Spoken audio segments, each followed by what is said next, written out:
કોટી સમપ્રભ નિર્વિઘ્નમ કુરુ મે દેવ સર્વ કાર્યેષુ સર્વદા. ગણપતિ દેવતાની વાત આવે છે ત્યારે તેઓ પ્રથમ પૂજનીય દેવ તો છે જ, એની સાથે સાથે માતા પિતાનું કેટલું ઇમ્પોર્ટન્સ એમના જીવનમાં રહ્યું છે એ પણ આપણે સૌ જાણીએ છીએ.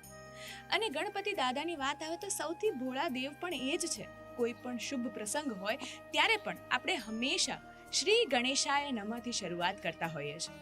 આ શુભ પ્રસંગોની શરૂઆત જ્યારે પણ આપણે ગણપતિથી કરીએ છીએ, આપણે એ જ આશા સાથે કરીએ છીએ કે આ હંમેશા સફળ જ થાય છે. અને ત્યારે ગણપતિ દાદા હંમેશા આપણને કહે છે તથાસ્તુ. મૂષક એમનું વાહન છે, મૂષક જેમનું વાહન છે અને દરેકે દરેક દેવતાની જેમ જ એમને જ્યારે પ્રથમ પૂજનીય દેવ કહેવાય છે ત્યારે બધા જ વિઘ્નો જેઓ છે તેઓ હરી લે છે. એટલા માટે થઈને જ એમને વિઘ્નહર્તા કહેવામાં આવે છે કે જે દરેકે દરેક વિઘ્ન જે છે એ હરી લે છે. અને આની જ સાથે સાથે જ્યારે ગણપતિ દેવતાની વાત આવે છે ત્યારે આજકાલ ગુજરાતમાં તો બહુ જ વધારે ગણપતિ દેવતા બેસાડવામાં આવે જ છે, પણ સૌથી પ્રથમ નામ જે સૌથી પ્રથમ સ્ટેટ જો આવે તો એ હોય છે મહારાષ્ટ્ર. મહારાષ્ટ્રના રાજા એટલે ગણપતિ દેવતા. અને આજે જ્યારે બહુ જ સુંદર મજાનું જ્યારે ગણપતિ મહોત્સવ ચાલતો હોય છે અને જ્યારે પણ તમે એમની આંખોમાં જુઓ છો ત્યારે તે જ એટલું વિરાજમાન હોય છે અને એ જ આશા સાથે આપણે હંમેશા જોતા હોઈએ છીએ કે ભાઈ આપણી ઈચ્છાઓ તો પૂરી થશે જ અને એની સાથે સાથે હંમેશા આપણને આશીર્વાદ તો આપશે જ. 10 દિવસ બાદ જ્યારે આપણે વિસર્જન કરીએ છીએ એ વિસર્જન પછી ઘરમાં એક ખાલીપો આવી જાય છે, પણ એ ખાલીપા માટે પણ તેઓ હંમેશા એવું કહે છે કે ભાઈ હું તો અહીંયા વિરાજમાન છું જ, ભલે તમે મારું વિસર્જન કરો છો પણ હું નેક્સ્ટ યર તો તમારે ત્યાં આવીશ જ. અને એક વખત કોઈ પણ ગણપતિ બપ્પાને ઘરે બેસાડે છે તેઓ હંમેશા બીજી વખત બેસાડે જ છે. તો યસ, આજે ઘર ઘરના ગણપતિ લઈને હું ખુશી આવી પહોંચી છું કિરણભાઈ સાવંતને ત્યાં આગળ, માતૃભૂમિ સોસાયટી ન્યૂ મણિનગરમાં. અને તમે અમને લોકોને જોઈને સમજી જ ગયા હશો કે આજે અમે શું કામ એકત્ર થયા છીએ. તો યસ, હવે મારી સાથે સાથે મારી લીડિંગ લેડીઝ પણ બોલશે ગણપતિ બાપ્પા મોરયા, ગણપતિ બાપ્પા મોરયા, ગણપતિ બાપ્પા મોરયા. યસ, ગણપતિ બાપ્પા મોરયા. ચલો હવે આપણે જોઈએ કે ગણપતિ બાપ્પાનું અહીંયા કયું નવું સ્વરૂપ આપણને જોવા મળે છે અને એમની સ્થાપનાની આસ્થા શું છે. ચલો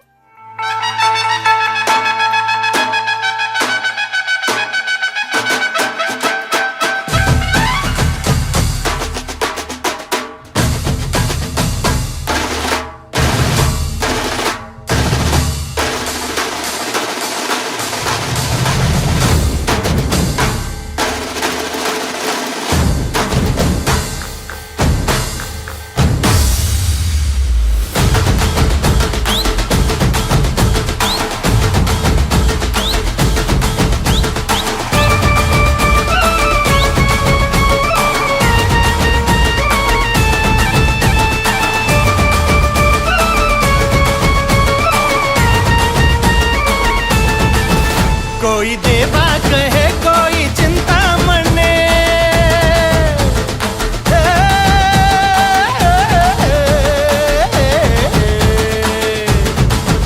कोई देवा कहे कोई चिंता मणि, कोई पप्पा कहे जो है दिल का धनी. तेरे चरणों में जो शीश रखता है वो है फिक्र उसको किसकी रे मोरया. अरे दतर दतर बजा जरा ढोल और ताशा जरा आला रे आला गणेशा. का सिंदूर लाना जरा और दे गुलाल जरा बोलो रे जय जय गणेशा. शंभूचा बाळको गणेशा, विघ्नाचा कालको गणेशा, करता धमालको गणेशा, शंभूचा बाळको गणेशा.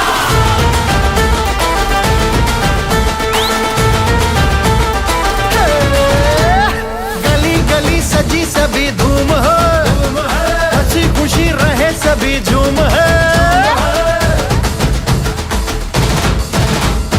गली गली सजी सभी धूम है, हर हंसी खुशी रहे सभी झूम. ગણપતિ બાપ્પા મોરયા. ગણપતિની વાત આવે છે ત્યારે હંમેશા મહારાષ્ટ્રની વાત આવે છે અને મહારાષ્ટ્રની વાત આવે છે ત્યારે આપણે જોઈ જ શકીએ છીએ અને નિહાળી જ શકીએ છીએ કે કેટલા સુંદર મજાના ગણપતિ દાદા બિરાજમાન છે. અને એ જ્યારે વિરાજમાન છે ત્યારે સાથે સાથે જ આપણે જોઈ જ શકીએ છીએ કે કેટલા સુંદર મજાના ગણપતિ દાદા અહીંયા વિરાજમાન છે, જેમની આંખોનું તેજ હોય કે એમનું મુખનું સ્મિત હોય કે પછી હોય એમનું સરસ મજાનો ખેસ કે પછી એમના ચરણોમાં હોય કે પછી હોય મોદક, બધું ડેકોરેશન કેટલું સુંદર છે. અને એની જ સાથે સાથે મહારાષ્ટ્રના મહિનાઓ જે છે, જ્યેષ્ઠ મહિનો, ચૈત્ર મહિનો, બધાના અલગ અલગ ઇમ્પોર્ટન્સ રહ્યા છે. અને ઇમ્પોર્ટન્સ દ્વારા જ્યારે તહેવારો જ્યારે બતાવવામાં આવ્યા છે, આવું તો કંઈક યુનિક જ છે.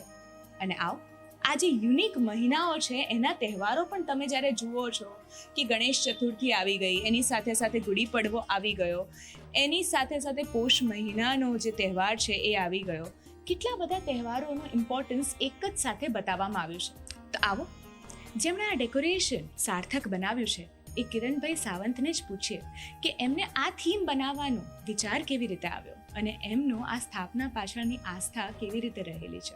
ગણપતિ બાપ્પા મોરયા! ગણપતિ બાપ્પા મોરયા! હવે જ્યારે કિરણભાઈ સાવંતને ત્યાં આપણે આવી ગયા છીએ, તો મારે કિરણભાઈ તમારેથી એ જાણવું છે કે કેટલા વર્ષોથી બપ્પા તમારે ત્યાં વિરાજમાન હોય છે? અમારે ત્યાં 42 વર્ષથી ગણપતિ દાદાની સ્થાપના અમે કરીએ છીએ. હવે મારે એ જાણવું છે કે તમારે ત્યાં જે થીમ છે એ થીમ કંઈક અનેરી જ રહી છે, તો એ થીમનો જે વિષય છે એનો આઈડિયા તમને કેવી રીતે આવ્યો? અને ઓબ્વિયસલી એક વ્યક્તિથી આ પોસિબલ નથી થતું, પરિવારનો સાથ બહુ જ જરૂરી હોય છે. તો પરિવારે પણ આમાં તમારી મદદ કરી જ હશે અને હંમેશા સાથે ઊભા રહ્યા જ હશે. તો એ વખતે આટલા વર્ષોથી, જ્યારે 42 વર્ષોથી જ્યારે ગણપતિ બપ્પા વિરાજમાન છે, તો એ વખતે કંઈક ને કંઈક અનુભવ જે હોય ને આપણને, એ 10 દરમિયાન જે 10 દિવસ હોય છે એ દરમિયાન તમને કોઈક ને કોઈક અનુભવ એવા થતા હોય છે જે આપણને એવું લાગે કે ગણપતિ બપ્પા હાજરા હજુર છે. તો એવો કયો અનુભવ તમને થયો? અને જ્યારે ગણપતિ બપ્પા આ વખતે વિરાજમાન છે ત્યારે હંમેશા ગણપતિ બપ્પા હંમેશા તથાસ્તુ કહેતા હોય છે. તો જો ગણપતિ બપ્પા આજે તમને એવું કહે કે તથાસ્તુ, તમે જે વિશ કરશો એ હું ગ્રાન્ટ કરી દઈશ, તો એ વિશ કઈ હશે? આજે બધા જે આપણા નાના છોકરાઓ છે એ બધાને અત્યારે મંથ એ જાન્યુઆરી, ફેબ્રુઆરી એ પ્રમાણે જ ખબર છે. જે આપણે હિન્દુ પ્રમાણે જે ચૈત્ર, વૈશાખ, જ્યેષ્ઠ કે એ પ્રમાણે જે મહિના આવે એ બધા વિસરાતા જાય છે. એનું છોકરાઓને જ્ઞાન થાય, એને ધ્યાન દોરવા માટે, અને એના તહેવારો કયા કયા મહિનામાં કયા કયા તહેવારો આવે એને ધ્યાન દોરવા માટે આપણે આ થીમ રાખેલી છે. મારા પરિવારનો પૂરેપૂરો સપોર્ટ છે. જ્યારે બી હું થીમ ડિસાઇડ કરું એ ઘરે બેસીને અમે ડિસાઇડ કરીએ, પછી એમાં કઈ રીતે આગળ વધવું અને કઈ રીતે આપણે ડેકોરેટ કરવું, બધા હળી મળીને એ થાય. અને ડેકોરેશનમાં બી બધા હેલ્પ કરે, અલગ અલગ વસ્તુઓ બધું બનાવડાવે, બરાબર છે. અને એ પ્રમાણે અમે બધું ત્યાં ડેકોરેશન કરીએ છીએ બધા હળી મળીને. અનુભવની વાત કરું તો અમારે બાધાના ગણપતિ છે, એટલે કોઈ બી માણસ આવીને અહીંયા બાધા બોલે છે, કોઈ છોકરા માટે કે કોઈની જોબ માટે, ગમે ત્યાં ઘર માટે, તો એની બાધા પૂર્ણ થાય છે. જે વર્ષની અંદર એ પૂર્ણ થઈ જાય છે એવું દર વખતે અમને જાણવા મળ્યું છે. બધા બાધા બોલે છે અને બીજા વર્ષે બાધા પૂરી કરવા માટે આવે છે દર્શન કરવા, કે અમે આ માંગ્યું હતું ને તમારા ગણપતિ બાપાએ અમને પૂર્ણ કરી આપ્યું છે. વિશ માંગવી હોય તો કહું તો મારા ફેમિલીનું સુખ શાંતિ મળે અને બધાને તબિયત સારી રહે એ વિશ માંગુ છું. અને આપણા ભારતનું નામ આખા વિશ્વમાં રોશન થાય એવી મનોકામના કરું છું. તો અમારા દર્શક મિત્રોને પણ તમે બતાવશો કે આ જે ડેકોરેશનની થીમ છે એ કેવી રીતે છે અને મહારાષ્ટ્રના કયા તહેવારો કયા મહિનામાં આવે છે? મહારાષ્ટ્રીયન મહિના પ્રમાણે અમારે નવું વર્ષ ચૈત્ર મહિનામાં ગુડી પાડવાથી ચાલુ થાય, એટલે અમે ચૈત્ર મહિનામાં ગુડી પાડવો બતાવ્યો છે. એના પછી વૈશાખ મહિનો આવે, એ વૈશાખ મહિનામાં અક્ષય તૃતીયા આવે, જે અખાત્રીજ કહીએ છીએ. એમાં અમે ધનની પૂજા કરીએ છીએ. પછી આવે જ્યેષ્ઠ મહિનો, એમાં વડ સાવિત્રી આવે છે. વડ સાવિત્રીમાં બહેનો વડની પૂજા કરે છે. એના પછી અષાઢ મહિનો આવે, જે અમારે અષાઢી એકાદશી આવે, જે પંઢરપુરમાં અમારે જે વિઠ્ઠલ રખમાણી ભગવાનનું મંદિર છે એમાં બધા ચાલતા જાય છે અને એકાદશી મનાવીએ છીએ. પછી આવે છે શ્રાવણ મહિનો, એમાં અમે જન્માષ્ટમી જે અને દયાંડીનો કરીએ છીએ. પછી આવે છે ભાદ્રપદ મહિનો, એમાં અમે ગણેશ ચતુર્થીનું સ્થાપના કરીએ, ગણપતિ ભગવાનની સ્થાપના કરીએ છીએ. પછી અશ્વિન મહિનામાં અમે નવરાત્રિ આવે, જે ઘટ સ્થાપના મીન્સ માતાજીનું અમે એક માટલી બેસાડીને એનું ઘટ સ્થાપના કરીએ છીએ. પછી આવે છે કાર્તિક મહિના. કાર્તિક મહિનામાં દીપાવલી તહેવાર મનાય છે, દીપાવલી પાડવા. પછી આવે છે માર્ગશીર્ષ મહિના. માર્ગશીર્ષ મહિનામાં મહાલક્ષ્મી માતાજીનું પૂજન કરીએ છીએ. પછી પોષ મહિનામાં મકર સંક્રાંતિ અને એમાં સુખડ પૂજન થાય છે. પછી આવે છે મહા મહિનામાં શિવ જયંતિ, જે છત્રપતિ શિવાજી મહારાજ છે એમની જન્મ જયંતિ અમે ઉજવીએ છીએ. અને પછી આવે છે ફાલ્ગુન, જેમાં હોળી, જેમ કે સિમગા છે, અને અમારે ત્યાં ભગવાનની પાલખી નીકળે છે એ શિમગા તહેવારમાં.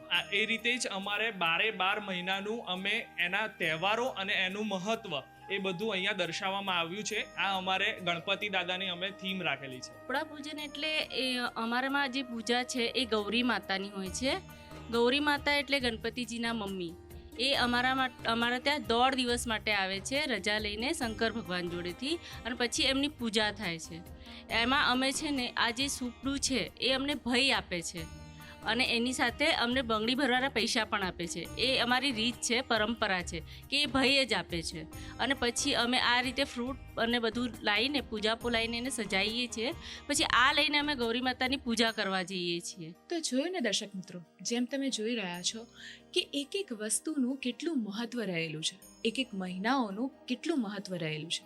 અને આવી વસ્તુ તો આપણને જરાય ખબર ના હોય કે આવી રીતે પણ સુપડા પૂજન તરીકે પણ કંઈક વસ્તુ છે કે ગૌરી માતા જ્યારે 1.5 દિવસની રજા લઈને ભગવાન શંકર પાસેથી લઈને આવે છે અને એ પૂજન કરાય છે.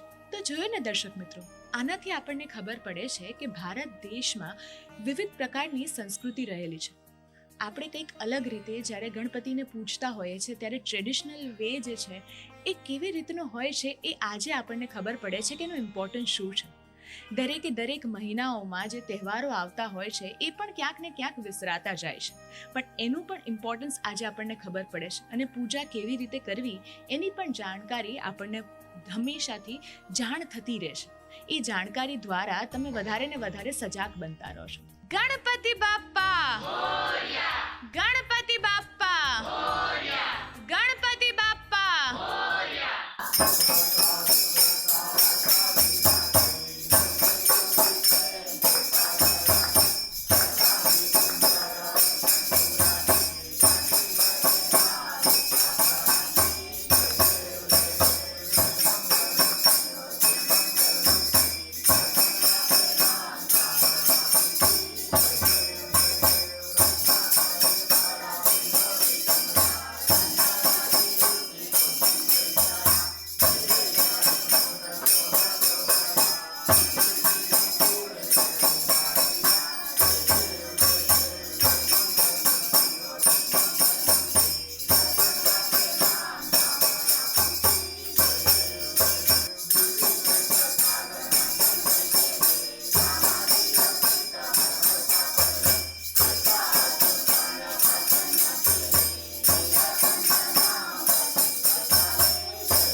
નમસ્કાર દર્શક મિત્રો, ઘરના ગણપતિમાં હું ખુશી તમારી સમક્ષ લઈને આવી ગઈ છું એક ફરીથી નવું ઘર અને નવા જ ઘરમાં નવી આસ્થાનું સ્વરૂપ.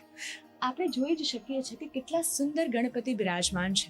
જેમ અમે તમને દર વખતે અલગ અલગ ગણપતિના રૂપના દર્શન કરાવતા આવ્યા છે, ત્યારે આજે ઘરના ગણપતિ પહોંચી ગયું છે નવા નરોડામાં હરિવિલા સોસાયટીમાં રાજેશભાઈને ત્યાં આગળ. રાજેશભાઈએ બહુ જ સુંદર રીતે ડેકોરેશન કરીને ગણપતિની મૂર્તિ સજાવી છે. ગણપતિની સાથે સાથે હંમેશા એવું કહેવામાં આવે છે કે રિદ્ધિ સિદ્ધિના સ્વરૂપમાં પણ માતાજી બિરાજમાન હોય છે, જે આપણે અહીંયા જોઈ જ શકીએ છીએ. જ્યારે માતાજી વિરાજમાન હોય અને એની સાથે ગણપતિ દાદા વિરાજમાન હોય ત્યારે આશીર્વાદ તો આપણને મળવાના જ છે.